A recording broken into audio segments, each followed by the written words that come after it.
ಎಲ್ಲರಿಗೂ ಅಡುಗೆ ಸಾಧನಕ್ಕೆ ಸ್ವಾಗತ. ನಾನಿವತ್ತು ಅಲಸಂದೆ ಕಾಳನ್ನ ಉಪಯೋಗಿಸಿ ಕಡುಬು ಮಾಡೋದು ಹೇಗೆ ಅಂತ ತೋರಿಸ್ತಾ ಇದ್ದೀನಿ. ಇದನ್ನು ನಾವು ಬ್ರೇಕ್ಫಾಸ್ಟಿಗೆ, ಸ್ನ್ಯಾಕ್ಸಿಗೆ ಉಪಯೋಗಿಸ್ಬೋದು. ಹಾಗೆಯೇ ಮಕ್ಕಳ ಲಂಚ್ ಬಾಕ್ಸ್ಗೂ ತುಂಬಾ ರುಚಿಯಾಗಿರುತ್ತೆ, ಹೆಲ್ದಿಯಾಗಿರುತ್ತೆ. ಈ ಕಡುಬಿಗೆ ನಾನಿಲ್ಲಿ 1 ಕಪ್ಪಿನಷ್ಟು ಅಕ್ಕಿ ತೊಗೊಂಡಿದ್ದೀನಿ. ಹಾಗೆಯೇ 1 ಟೀ ಸ್ಪೂನಷ್ಟು ಜೀರಿಗೆ, 1 ಟೀ ಸ್ಪೂನಷ್ಟು ಕಾಳು ಮೆಣಸನ್ನು ಸಹ ಇಲ್ಲಿ ತೊಗೊಂಡಿದ್ದೀನಿ. ಹಾಗೆಯೇ ಅರ್ಧ ಕಪ್ಪಿಗಿಂತ ಸ್ವಲ್ಪ ಕಮ್ಮಿ ಅಲಸಂದೆ ಕಾಳನ್ನ ತೊಗೊಂಡಿದ್ದೀನಿ. ಈ ರೀತಿ ಯಾವ ರೀತಿ ಅಲಸಂದೆ ಕಾಳನ್ನ ತೊಗೋಬೋದು, ಸಣ್ಣದು ದೊಡ್ಡದು ಯಾವ್ದು ಸಿಗುತ್ತೆ ನಿಮಗೆ ಅದನ್ನು ಉಪಯೋಗಿಸ್ಬಹುದು. ಈಗ ನೋಡಿ, ನಾನಿಲ್ಲಿ ಅಕ್ಕಿ, ಜೀರಿಗೆ, ಮೆಣಸನ್ನ ಮಿಕ್ಸಿನಲ್ಲಿ ಈ ರೀತಿ ರವೆ ಥರ ಪುಡಿ ಮಾಡಿಟ್ಕೊಂಡಿದ್ದೀನಿ.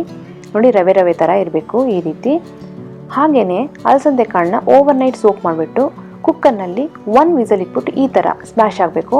ಪ್ರೆಸ್ ಮಾಡಿದರೆ ಅಷ್ಟು ಚೆನ್ನಾಗಿ ಇಲ್ಲಿ ಬೇಯಿಸಿಟ್ಕೊಂಡಿದ್ದೀನಿ. ಇಲ್ಲಿ ನಾನು ಒಂದು ಪಾತ್ರೆಯಲ್ಲಿ 1 ಟೇಬಲ್ ಸ್ಪೂನಷ್ಟು ಎಣ್ಣೆನ ಸೇರಿಸ್ತಾ ಇದ್ದೀನಿ.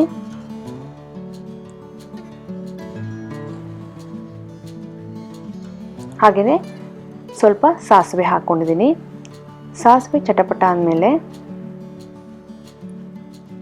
ಸ್ವಲ್ಪ ಕರಿಬೇವಿನ ಸೊಪ್ಪನ್ನು ನಾನಿಲ್ಲಿ ಸೇರಿಸ್ತಾ ಇದ್ದೀನಿ. ಸಣ್ಣ ಕಟ್ ಮಾಡ್ಕೊಂಡಿದ್ದೀನಿ. ಹಾಗೆಯೇ ಒಂದು ಅರ್ಧ ಹಸಿಮೆಣಸಿನ್ಕಾಯಿನ ಸಣ್ಣ ಕಟ್ ಮಾಡಿಕೊಂಡು 1/4 ಇಂಚು ಶುಂಠಿನ ಸಣ್ಣಕ್ಕೆ ಕಟ್ ಮಾಡ್ಕೊಂಡು ಹಾಕ್ಕೊಂಡಿದ್ದೀನಿ. ಹಾಗೆಯೇ ಸ್ವಲ್ಪ ಸ್ಮೆಲ್ಲಿಗೆ ಹಿಂಗನ್ನು ಸಹ ನಾನಿಲ್ಲಿ ಸೇರಿಸ್ತಾ ಇದ್ದೀನಿ. ಎಲ್ಲ ಚೆನ್ನಾಗಿ ಬಾಡ್ಕೊಳ್ಳಿ. ಶುಂಠಿ ನಿಮಗೆ ಬಾಯಿಗೆ ಸಿಗುತ್ತೆ ಅಂದರೆ ತುರಿದ್ಬಿಟ್ಟು ಹಾಕೋಬೋದು.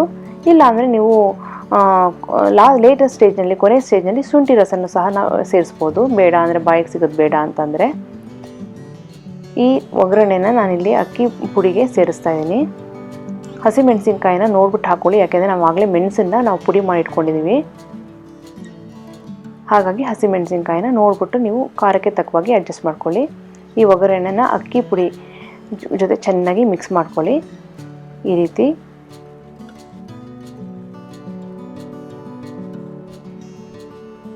ತುಂಬಾ ರುಚಿಯಾಗಿರುತ್ತೆ ಈ ಕಡುಬು, ತುಂಬಾ ಹೆಲ್ದಿನೂ ಸಹ. ಒಂದು ಪಾತ್ರೆಯಲ್ಲಿ 1.5 ಕಪ್ಪಿನಷ್ಟು ನೀರನ್ನ ಸೇರಿಸ್ಕೊಂಡಿದ್ದೀನಿ. 1 ಕಪ್ಪು ಅಕ್ಕಿಗೆ 1.5 ಕಪ್ಪಷ್ಟು ನೀರು ಕರೆಕ್ಟಾಗಿರುತ್ತೆ. ಅದಕ್ಕೆ ಇಲ್ಲಿ ರುಚಿಗೆ ತಕ್ಕಷ್ಟು ಉಪ್ಪನ್ನು ಹಾಕಿ ಈ ನೀರು ಚೆನ್ನಾಗಿ ಕುದಿಬೇಕು.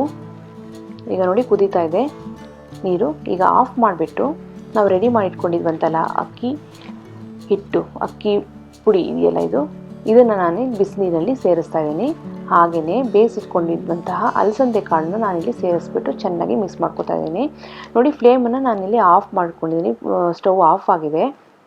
ಬಿಸಿ ನೀರಿನಲ್ಲಿ ನಾವು ಅಕ್ಕಿ ಹಿಟ್ಟು ಹಾಗೆಯೇ ಅಲಸಂದೆ ಕಾಳನ್ನ ಚೆನ್ನಾಗಿ ಮಿಕ್ಸ್ ಮಾಡ್ಕೊಳ್ಳಿ. ನೋಡಿ, 1 ಲೋಟ ಅಕ್ಕಿಗೆ 1.5 ಲೋಟದಷ್ಟು ನೀರು ಕರೆಕ್ಟಾಗಿರುತ್ತೆ. ಸ್ವಲ್ಪ ಹೆಚ್ಚು ಕಮ್ಮಿ ಆದರೂ ಪರವಾಗಿಲ್ಲ. ನೀರು ಜಾಸ್ತಿ ಆದರೆ ಸ್ವಲ್ಪ ಅಕ್ಕಿ ಹಿಟ್ಟು ಹಾಕ್ಕೊಳ್ಳಿ. ಸ್ವಲ್ಪ ಗಟ್ಟಿ ಆಯಿತು ಅಂದರೆ ಬಿಸಿ ನೀರನ್ನ ಸೇರಿಸ್ಕೊಳ್ಳಿ. ಈಗ ನಾನಿಲ್ಲಿ ಒಂದು ಸ್ಟೀಮರ್ ಪ್ಲೇಟ್ನಲ್ಲಿ ಚೆನ್ನಾಗಿ ಎಣ್ಣೆ ಅಪ್ಲೈ ಮಾಡ್ಕೊಂಡಿದ್ದೀನಿ. ಹಾಗೆಯೇ ನೋಡಿ, ಇಲ್ಲಿ ನಾನು ಒಂದು ನಿಂಬೆಹಣ್ಣಿನ ಗಾತ್ರದಷ್ಟು ಹಿಟ್ಟನ್ನು ತೊಗೊಂಡು ಕಡುಬು ಶೇಪನ್ನು ನಾನಿಲ್ಲಿ ಕೊಡ್ತಾಯಿದ್ದೀನಿ. ಇಲ್ಲಿ ನಾನು ಮಾಡ್ತಿರೋದು ರೌಂಡಿಗೆ ಮಾಡ್ತಾಯಿದ್ದೀನಿ. ನಿಮಗೆ ಯಾವ ಶೇಪ್ ಬೇಕೋ ಆ ಶೇಪು ನೀವು ಕಡುಬನ್ನು ರೆಡಿ ಮಾಡ್ಕೋಬೋದು. ಉದ್ದುದಕ್ಕಾದರೂ ಮಾಡ್ಕೋಬಹುದು, ರೌಂಡ್ಗಾದರೂ ಮಾಡ್ಕೋಬಹುದು, ಇಲ್ಲ ಉಂಡೆ ಥರನಾದರೂ ಮಾಡಿಟ್ಕೋಬೋದು. ನಿಮ್ಮ ಇಷ್ಟದಂತೆ ನೀವು ಇಲ್ಲಿ ಕಡುಬನ್ನು ರೆಡಿ ಮಾಡಿಕೊಂಡು ಆ ಸ್ಟೀಮರ್ ಪ್ಲೇಟ್ನೇ ಇಟ್ಕೊಳ್ಳಿ. ಇಲ್ಲ ಇಡ್ಲಿ ತಟ್ಟೆ ಮೇಲಾದರೂ ಇಟ್ಕೊಂಡು ಬೇಯಿಸ್ಕೋಬಹುದು. ಹಾಗೆಯೇ ಎಲ್ಲ ಹಿಟ್ಟನ್ನು ನಾನಿಲ್ಲಿ ರೆಡಿ ಮಾಡಿ ಇಟ್ಕೊತಾ ಇದ್ದೀನಿ, ಕಡುಬುಗಳನ್ನಾಗಿ ರೆಡಿ ಮಾಡ್ಕೊತಾ ಇದ್ದೀನಿ.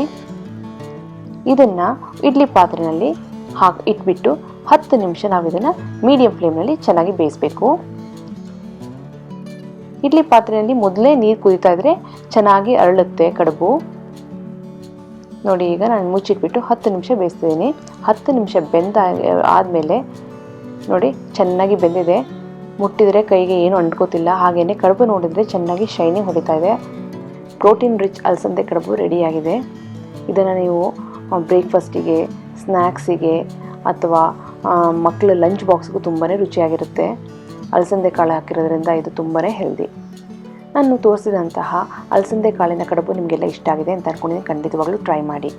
ನೀವನ್ನು ಸಬ್ಸ್ಕ್ರೈಬ್ ಆಗಿಲ್ಲ ಅಂದರೆ right side click to subscribe ಅಂತ ಸರ್ಕಲ್ ಬರ್ತಾ ಇದೆ ನೋಡಿ, ಅದರ ಮೇಲೆ ಕ್ಲಿಕ್ ಮಾಡಿ ಈಗಲೇ ಸಬ್ಸ್ಕ್ರೈಬ್ ಆಗಿಬಿಡುತ್ತೆ. ಪಕ್ಕದಲ್ಲಿರೋ ನೋಟಿಫಿಕೇಷನ್ ಬಟನ್ನ ಟಚ್ ಮಾಡಿದ್ರೆ ಮಿಸ್ ಮಾಡಬೇಡಿ. ವಿಡಿಯೋ ಇಷ್ಟ ಆದರೆ ಲೈಕ್, ಶೇರ್, ಕಮೆಂಟ್ ಮಾಡಿ. ಮತ್ತೊಂದು ಇಂಟ್ರೆಸ್ಟಿಂಗ್ ರೆಸಿಪಿಯೊಂದಿಗೆ ಭೇಟಿ ಆಗ್ತೀನಿ. ಅಲ್ಲಿವರೆಗೆ ಥ್ಯಾಂಕ್ ಯು. Bye bye.